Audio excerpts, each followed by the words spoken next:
Olá, queridos pacientes! Estamos aqui novamente para trazer um dos assuntos mais requisitados e também que geram mais dúvidas na sociedade.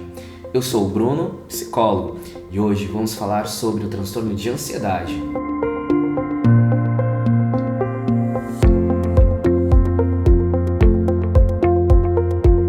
E quando falamos em transtornos, há necessidade de passar alguns alertas. Em caso de dúvidas, entre em contato com um psicólogo ou um psiquiatra para um diagnóstico mais correto. A ansiedade pode trazer alguns malefícios, então vamos nos cuidar, galera! O transtorno de ansiedade é uma doença do mundo moderno.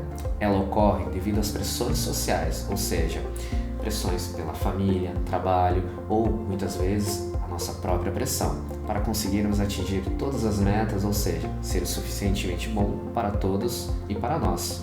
Mas Bruno, todos nós temos ansiedade? Mas é claro que sim! A ansiedade é um mecanismo do nosso próprio organismo, ou seja, se a gente parar para pensar lá nos primórdios, existia um mecanismo chamado luta e fuga. E hoje em dia temos esse mecanismo desregulado. Por quê? Não vivemos mais numa selva, e sim na sociedade, ou seja, ficamos nos pressionando cada vez mais. A ansiedade, por um lado, ela se torna um benefício, porque ela te auxilia no seu dia a dia, mas em excesso pode lhe causar bastante malefícios.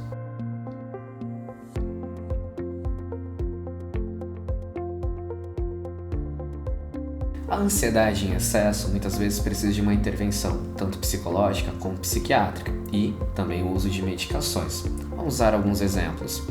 Se pararmos para pensarmos, a ansiedade se desenvolve em graus diferentes para cada pessoa. Vamos utilizar um exemplo.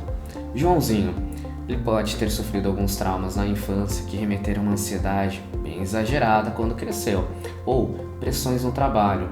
Então, se pararmos para pensarmos juntos, podemos ver que a ansiedade ela está envolvida com vários aspectos, como fobias sociais, a pressão, enfim, com essa vida corriqueira que temos no nosso dia a dia.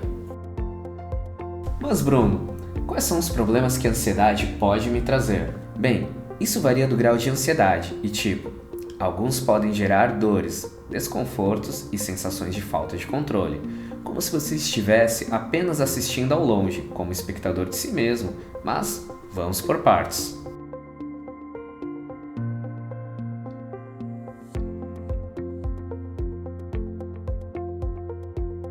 TAG, transtorno de ansiedade generalizado. Nesse transtorno, o paciente fica ao extremo, ou seja, tem muita irritabilidade, insônia, muito cansaço.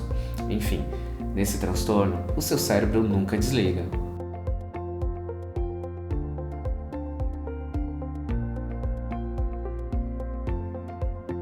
Fobias. Esse é bem complicado e imagino que caso você não tenha, com certeza conhece alguém que sofre. O paciente sente um medo extremamente exagerado sobre determinados objetos, animais ou situações específicas. Por exemplo, medos de agulha, elevadores, cachorros, etc. Todos esses entram nesse pacote. Fobia social. Esse é um subgênero do tipo anterior. Também é uma fobia, mas merece um espaço por se tratar de relações sociais. É comum que os pacientes que sofrem com a fobia social sintam medo de falar com as pessoas em público, mas não se resume somente a isso.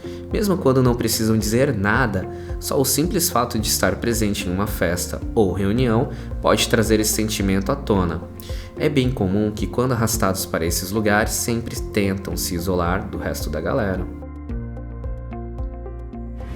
Síndrome do pânico. Essa é uma das formas mais severas apresentada pelo transtorno de ansiedade. Literalmente do nada, sem uma causa aparente, o paciente entra em um quadro que figura uma sensação iminente de morte ou perigo constante, assim sofrendo taquicardia, falta de ar e sudorese. A crise pode durar alguns minutos, mas para o paciente pode parecer uma eternidade. Uma das maiores dificuldades no diagnóstico deste problema é que as pessoas desacreditam de viver desse transtorno e evitam procurar ajuda. Infelizmente, há uma grande barreira nas pessoas. De certa forma, há um tabu em relação às doenças psiquiátricas. Mas supondo que o paciente esteja convencido, e que tenha ciência dos seus problemas e procure ajuda. É de fundamental importância que o diagnóstico seja feito por um profissional da área, sendo um psicólogo ou um psiquiatra.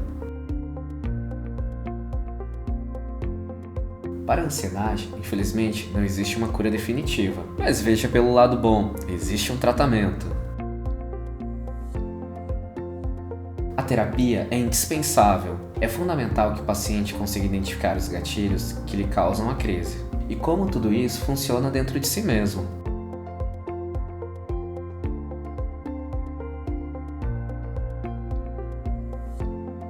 Outra função da terapia é encontrar mecanismos internos de resiliência para cada vez mais o paciente ter o controle desse terrível transtorno. Em alguns casos, pode ser necessário recorrer à ajuda de alguns medicamentos. Mas, gente, lembre-se, sempre tendo o aval de um médico da área. Outras práticas também podem auxiliar no tratamento, como meditação,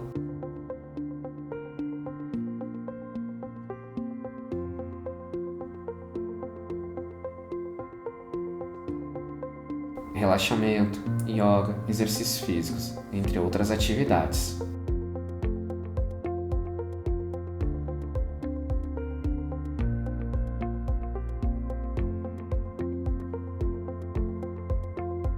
Mas é claro, podem ficar à vontade e escolher a melhor atividade que possa lhe atender.